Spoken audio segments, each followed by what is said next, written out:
Hello students, come to my channel. I am Meena Simen, presenting English first lesson Finding a New Spring. एक नई बसंत की खोज. So let's start. Okay. Read this story about how a trader leads his caravan safely through a desert. Once upon a time, a trader was leading a caravan to another country to sell his goods. Once upon a time means एक समय की बात है. A trader was leading a caravan means trader means बच्चों व्यापारी. एक व्यापारी जो कि कारवान को लीड करता है. कारवान मीन्स बच्चों केमल कार्ट जब इकट्ठा होकर निकलते हैं उसी को ही कारवान कहा जाता है. तो ट्रेडर अपने कारवान को लीड करते हुए सामान को बेचने के लिए, खुद के सामान को बेचने के लिए दूसरे कंट्री को जाता है. Along the way, the caravan come to the edge of a very hot desert. तो रास्ते में उसको एक हॉट डेजर्ट का सामना करना पड़ता है. The trader asked about and found that nobody could cross the desert during the day. Trader यानी व्यापारी पूछताछ कर उसको मालूम होता है कि एक दिन में तो ये डेजर्ट अतिक्रम कोई भी नहीं कर सकता. The sun heated up the fine sand until it was as hot as coal and no even camel could walk on it. तो रेगिस्तान में तो बच्चों आप सब जानते हो कि धूप बहुत ज़्यादा होता है. सन का लाइट जो है और डायरेक्टली पड़ता है. तो सन का लाइट दिन के समय इतना तेज़ी से रेत के ऊपर पड़ता है कि पूरा रेत जो है पूरा गर्म हो जाता है. तो इस गर्म रेत में इंसान तो दूर जानवर तक कैमल नहीं चल सकते. So the trader had a guide, one who could follow the stars. इसलिए व्यापारी एक गाइड को हायर करता है जो गाइड की रात के समय में जो तारा निकलता है उस तारे को देखकर उन लोगों को रेगिस्तान को पार करवाएगा. It was decided that he would lead the way across the desert at night. So ये सब स्थिर कर लिए कि रात के समय वे सब जर्नी करेंगे, रात के समय वे सब ट्रैवल करेंगे. A few nights later, the caravan began on its dangerous journey across the desert. जो कुछ रात के बाद उन लोगों को एक डेंजरस जर्नी का सामना करना पड़ता है. The guide usually dropped the first cart of the caravan. तो हमेशा की तरह जो गाइड है जो कारवान के फर्स्ट कार पर बैठकर सवारी करता है. One night he saw from the stars that they were getting close to the other side of the desert. तो रात के समय स्टारों को देखकर गाइड को मालूम हुआ कि वे सब रेगिस्तान के दूसरी स्तर पर जाने वाले हैं. आज he was tired from the heat, he fail asleep. क्योंकि गर्मी से वो परेशान था. कौन? गाइड गर्मी से परेशान था और थक भी चुका था.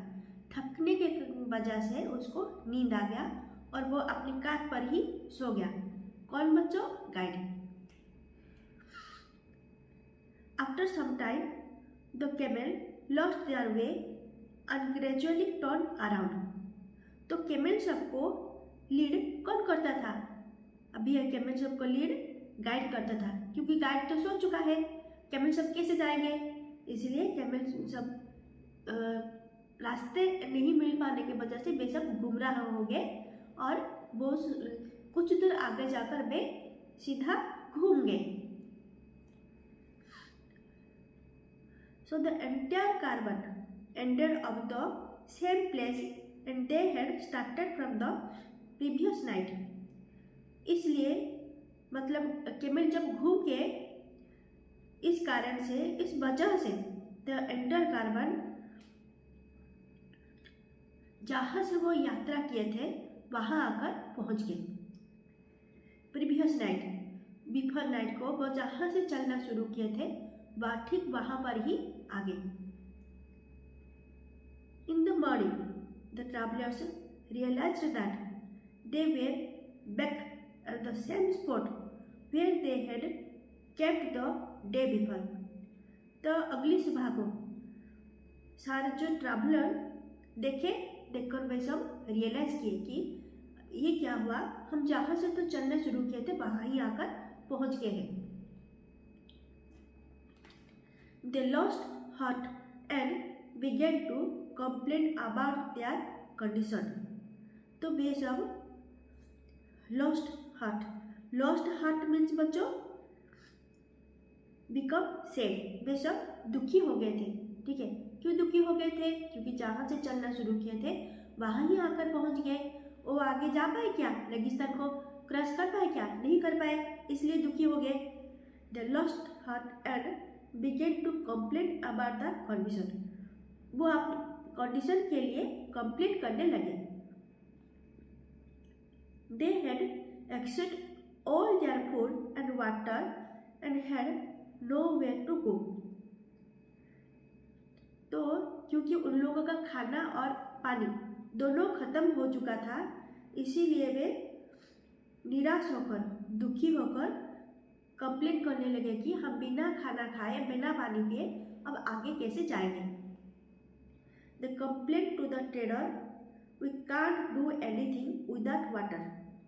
तो वे सब ट्रेडर को कंप्लेन करने लगे कि हम पानी के बिना तो कुछ भी नहीं कर सकते हैं। सो नेक्स्ट पेज,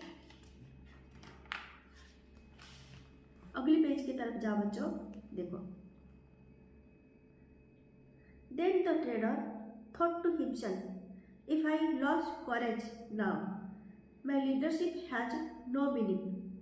तब ट्रेडर उसी समय सोचने लगे कि अभी इस समय अगर मैं अपना करेज यानी साहस छोड़ दूंगा तो मेरी लीडरशिप का क्या मतलब रह जाएगा। If I begin to complain just like the others everything will be lost. Trader सोचने लगे कि जिस तरह सब ट्रैवलर कंप्लेन कर रहे हैं, अगर मैं भी कंप्लेन करने लगूँ तो सब कुछ नष्ट हो जाएगा।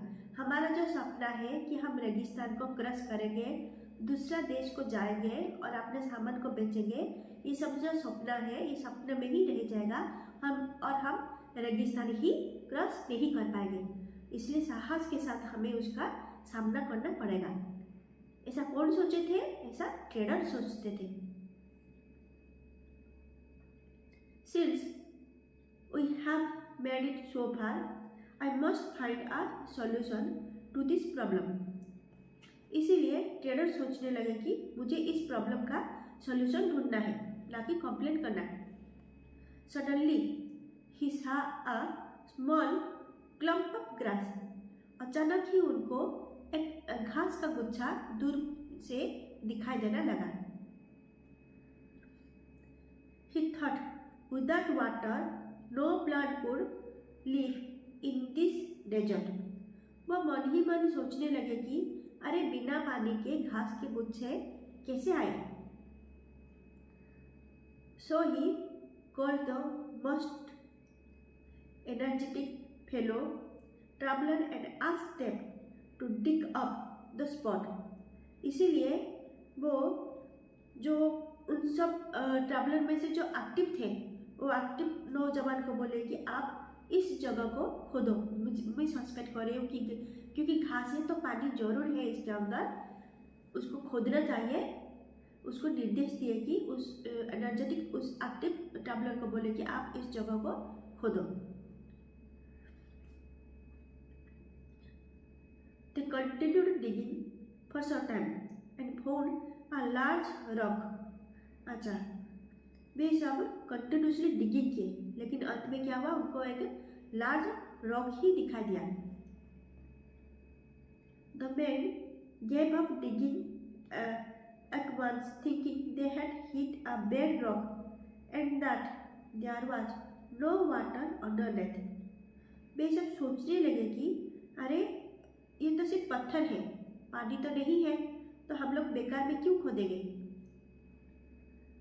But the trader said, "No, my friend, if we give up now, our poor animal will die." तो ट्रेडर उन सबको समझाने लगे कि नहीं, अभी हमें नहीं रुकना चाहिए। अगर हम रुक जाएंगे, निराश होकर रुक जाएंगे, तो हमारा जो एनिमल है, हमारा जो कैमल है, वो बिना पानी पिए ही मर जाएंगे। We also die from the heat. हम भी एनिमल के बाद हम भी बचने वाले नहीं है इस गर्मी के कारण। गर्मी के कारण हमारी भी मृत्यु निश्चित है। Please continue digging. He handed a heavy hammer to the young man standing near him and said, "Strike this rock with all your might." उन्होंने एक हैवी हैमर यंग मैन को दिए और बोले कि उस रोग को, उस जो स्टोन है, जो रॉक है, उसको बहुत हार्डली के साथ आप उसको प्रहार करो। ठीक है। The man lifted the hammer above his head and hit the rock as hard as he could.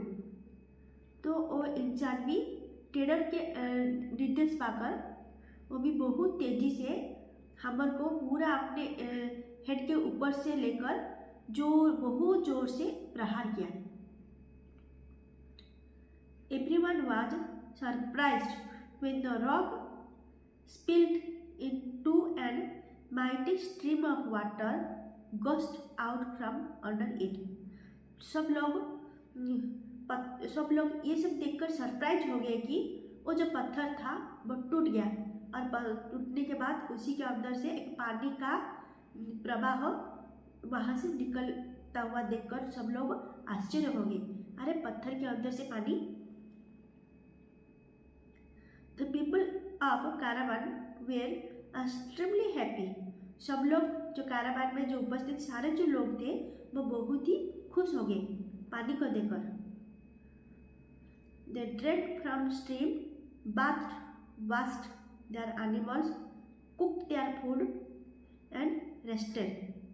वे सब खुशी से नहाए, पहले वो नहाए, खाना खाए और अपने एनिमल को भी नहलाए और फिर रेस्ट भी किए।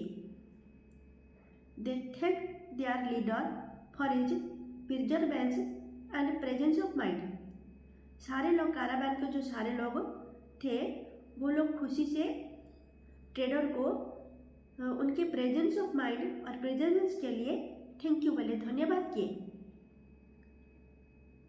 Soon they safely made their way safely across the desert. बहुत जल्दी वो सुरक्षा के साथ ट्रेडर के गाइड से उस रेगिस्तान को पार कर पाए। तो बच्चों आप इस लेसन को रीड कर देना। सारा जो शब्दार्थ है, जो वर्ड मीनिंग है, अपनी कॉपी पर लिखना। जैसे कि trader means a person who buys and sells thing. Had a guide asked a local person to work from him. Ask a local person to work from him. Okay. Gradually means slowly. Ended up means reached. Lost heart means become sad. Accept means finished. Next word meaning solution means answer to a problem or difficult situation. Next, clump of grass means a small patch of grass. Okay, next, energetic means someone who is very active.